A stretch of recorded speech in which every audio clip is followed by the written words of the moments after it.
Vous êtes sur RTL.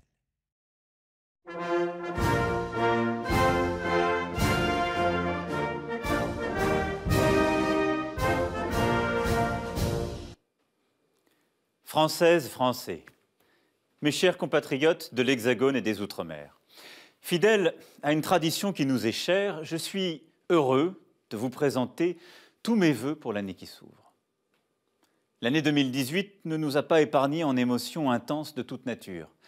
La France a connu de grands moments, des victoires sportives, de grands événements culturels, la célébration du centenaire de l'armistice de 1918, et j'ai porté à cette occasion la voix de la France pour la paix. Le Premier ministre, avec son gouvernement et le Parlement, en 2018, ont fait beaucoup pour le pays. Je ne vais pas ici tout énumérer, mais nombre de transformations qu'on pensait jusqu'alors impossibles, comme celle du travail ou des chemins de fer, ont été menées à bien. Ils ont lancé une action forte pour notre école, nos universités, l'apprentissage et l'alternance, l'attractivité de notre pays. Ils ont posé les bases d'une stratégie ambitieuse pour améliorer l'organisation de nos hôpitaux, nos cliniques et nos médecins, pour lutter contre le réchauffement climatique, éradiquer la grande pauvreté et permettre à nos concitoyens en situation de handicap de trouver leur place dans la société. Les résultats ne peuvent pas être immédiats et l'impatience que je partage ne saurait justifier aucun renoncement. Le gouvernement, dans les prochains mois, devra poursuivre ce travail pour ancrer nombre de ces réformes dans notre quotidien, mais aussi pour changer en profondeur les règles de l'indemnisation du chômage, afin d'inciter davantage à reprendre le travail, l'organisation du secteur public pour le rendre plus efficace, et notre système de retraite pour le rendre plus juste. Au fond, pour bâtir les nouvelles sécurités du XXIe siècle. Mais nous avons aussi vécu de grands déchirements et une colère a éclaté qui venait de loin.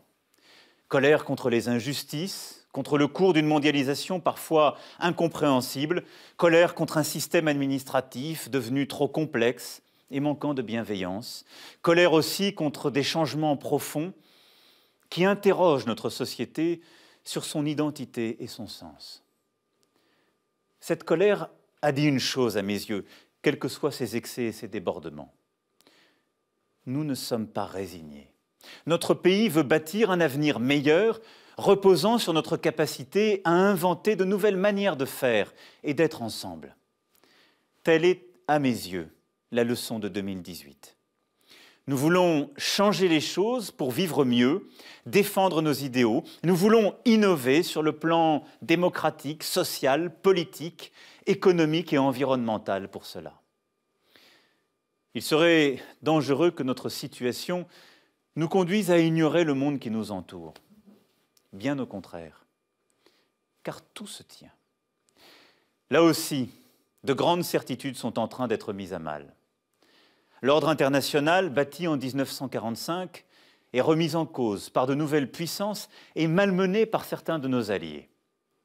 Partout en Europe montent les partis extrémistes, tandis que les interventions de puissances étrangères, étatiques et privées se multiplient. Les grandes migrations nous inquiètent et sont instrumentalisées par les démagogues, alors même qu'il nous faut bâtir aujourd'hui de nouvelles réponses à ce phénomène qui ne cessera pas demain, compte tenu de la démographie mondiale. Les luttes contre le réchauffement climatique et pour la biodiversité sont plus nécessaires que jamais, mais se trouvent entravées. Nous surmonterons ensemble les égoïsmes nationaux, les intérêts particuliers et les obscurantismes. Le terrorisme islamiste continue aussi de sévir. Il change et sur tous les continents se déploie. Il y a quelques semaines à Strasbourg, il a encore frappé, comme il avait frappé à Trèbes et Paris durant l'année qui s'achève. Enfin, des changements technologiques profonds, au premier rang desquels l'intelligence artificielle, transforment rapidement notre manière de nous soigner, nous déplacer, nous former, produire. Vous le voyez. Nous sommes en train de vivre plusieurs bouleversements inédits. Le capitalisme ultralibéral et financier trop souvent guidé par le court terme et l'avidité de quelques-uns, va vers sa fin. Notre malaise dans la civilisation occidentale et la crise de notre rêve européen sont là. Alors faut-il pour autant s'en désespérer? Je ne le crois pas. C'est un défi immense et tout cela est évidemment lié avec le malaise que vit notre pays. Mais précisément, nous avons une place, un rôle à jouer, une vision à proposer. C'est la ligne que je trace depuis le premier jour de mon mandat et que j'entends poursuivre. C'est remettre l'homme au cœur de ce projet contemporain. Cela suppose beaucoup de constance et de détermination. Mais je suis intimement convaincu que nous avons à inventer une réponse, un projet profondément français et européen à ce que nous sommes en train de vivre, chez nous comme au-delà de nos frontières.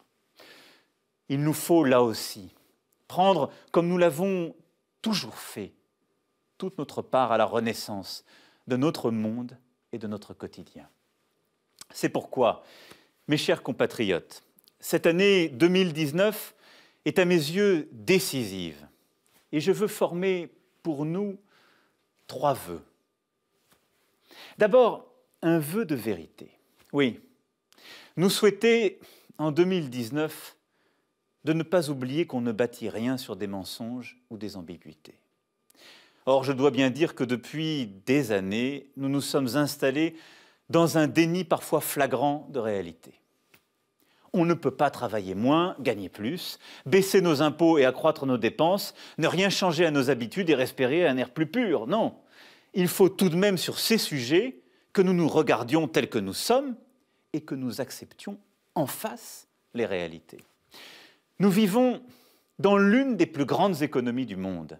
Nos infrastructures sont parmi les meilleures au monde. On ne paye pas, ou presque, la scolarité de nos enfants. On se soigne à un coût parmi les plus faibles des pays développés pour avoir accès à des médecins d'excellence. Nous dépensons en fonctionnement et en investissement pour notre sphère publique plus que la moitié de ce que nous produisons chaque année. Alors, cessons de nous déconsidérer ou de faire croire que la France serait un pays où les solidarités n'existent pas, où il faudrait dépenser toujours davantage.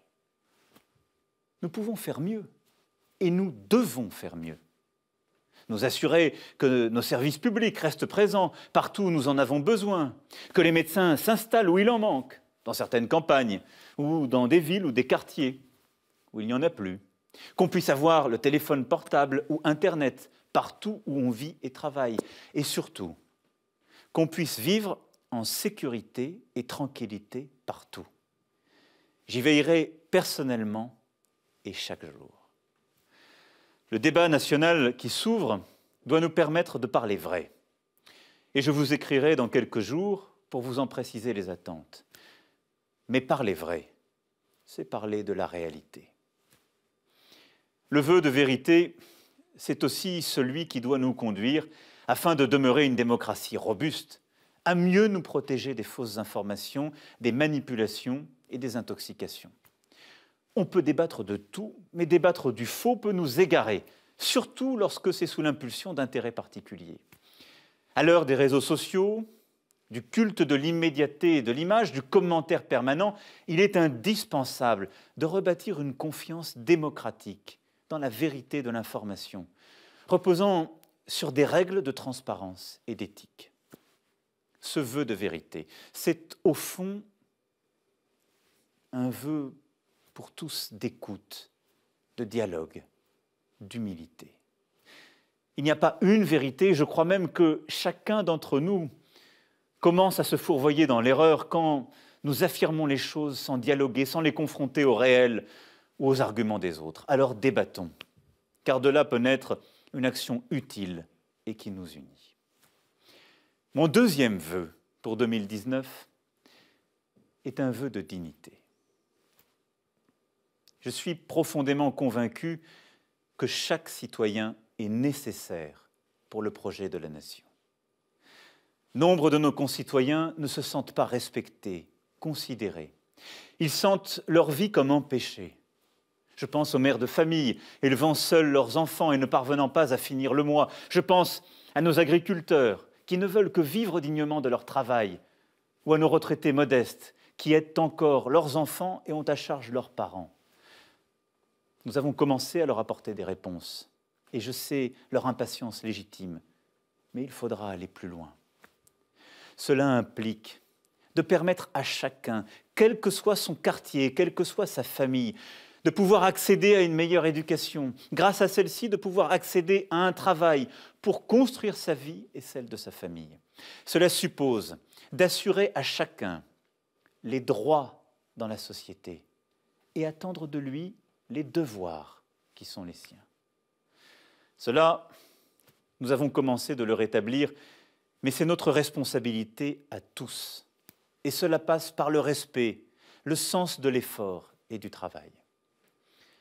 Cela suppose aussi de lutter contre les intérêts profonds qui parfois bloquent notre société et notre État, qui ne reconnaissent pas suffisamment le mérite ou qui enferment trop de nos concitoyens dans des cases. Notre dignité de citoyen exige que chacun se sente pleinement acteur de la vie de la nation, de ses grandes décisions, à travers ses représentants ou directement. Nous devons, grâce au débat qui a commencé, redonner toute la vitalité à notre démocratie. J'aurai sur ce sujet des décisions à prendre, car d'évidence, nos institutions doivent continuer à évoluer. Mais la dignité, mes chers compatriotes, c'est aussi le respect de chacun. Et je dois le dire, j'ai vu ces derniers temps des choses impensables et entendu l'inacceptable. Nous ne vivons libres dans notre pays que parce que des générations qui nous ont précédés se sont battues pour ne subir ni le despotisme ni aucune tyrannie. Et cette liberté, elle requiert un ordre républicain. Elle exige le respect de chacun et de toutes les opinions. Que certains prennent pour prétexte de parler au nom du peuple, mais lequel, d'où, comment, et n'étant en fait que les porte-voix d'une foule haineuse, s'en prennent aux élus, aux forces de l'ordre, aux journalistes, aux juifs, aux étrangers, aux homosexuels. C'est tout simplement la négation de la France. Le peuple est souverain. Il s'exprime lors des élections. Il y choisit des représentants qui font la loi. Précisément parce que nous sommes un État de droit. L'ordre républicain sera assuré sans complaisance, car j'attends de chacun ce respect indispensable à la vie en société. Je veux avoir un mot précisément pour tous ceux qui, au quotidien, permettent à notre République d'œuvrer à la plus grande dignité de chacun. Nos militaires, qui ce soir encore sont pour nombre d'entre eux à des milliers de kilomètres de leur famille, nos pompiers, nos gendarmes, nos policiers, nos personnels soignants, les élus de la République, les engagés bénévoles des associations. Tous ceux qui tissent le lien de la nation, œuvrent à la fraternité quotidienne et qui, ce soir, je le sais, sont aux côtés des plus vulnérables, des plus fragiles, auxquels je pense tout particulièrement. Enfin, je veux former un troisième et dernier vœu, un vœu d'espoir. Espoir en nous-mêmes comme peuple, espoir en notre avenir commun, espoir en notre Europe. Je crois que nous avons en nous une énergie salutaire si nous savons retrouver confiance en nous-mêmes et entre nous. Je crois que la France porte en elle un projet inédit, un projet d'éducation de chacun, une culture forte qui nous unit, un projet de construction d'une écologie industrielle, d'une société aux solidarités nouvelles et au service des personnes. Et derrière cela, ce que nous voulons profondément, c'est retrouver la maîtrise de notre quotidien et de notre destin, ne plus subir. C'est cela qui doit guider nos choix pour le pays et les grandes décisions pour l'année à venir. C'est aussi cela qui doit guider le projet européen renouvelé que je vous proposerai dans les prochaines semaines. Retrouver la maîtrise de notre vie, c'est choisir notre alimentation, c'est assurer la justice fiscale, c'est nous protéger contre nos ennemis, c'est investir pour innover, c'est apporter une réponse commune aux migrations. je crois très profondément dans cette Europe qui peut mieux protéger les peuples et nous redonner espoir. Au mois de mai prochain, nous aurons à nous exprimer sur ce choix européen ô combien important. Nous voulons en finir avec le sentiment d'impuissance à tous les niveaux. C'est une tâche d'une ampleur inédite, mais elle est à notre portée. Je nous en sais capable. Et c'est là que réside cet espoir pour 2019. J'ai grandi en province et je connais ces terres qui ont été bousculées durant ces dernières décennies et qui parfois doutent. Et je sais que notre avenir ne se fera pas autrement que par une unité retrouvée et un effort de chacun. C'est ainsi que chaque citoyen retrouvera un peu de sens et un peu de maîtrise de sa vie en plus. Et je sais que notre avenir dépend de notre capacité précisément à nous aimer et à aimer notre patrie. De tous les horizons, de toutes les générations, là est l'énergie de la France. Je suis au travail, fier de notre pays, fier de toutes les Françaises et de tous les Français, déterminé à mener tous les combats présents et à venir, parce que je crois en nous, je crois dans cet espoir français et européen que nous pouvons porter. Alors, mes chers compatriotes, je vous souhaite une belle année 2019. Vive la République et vive la France.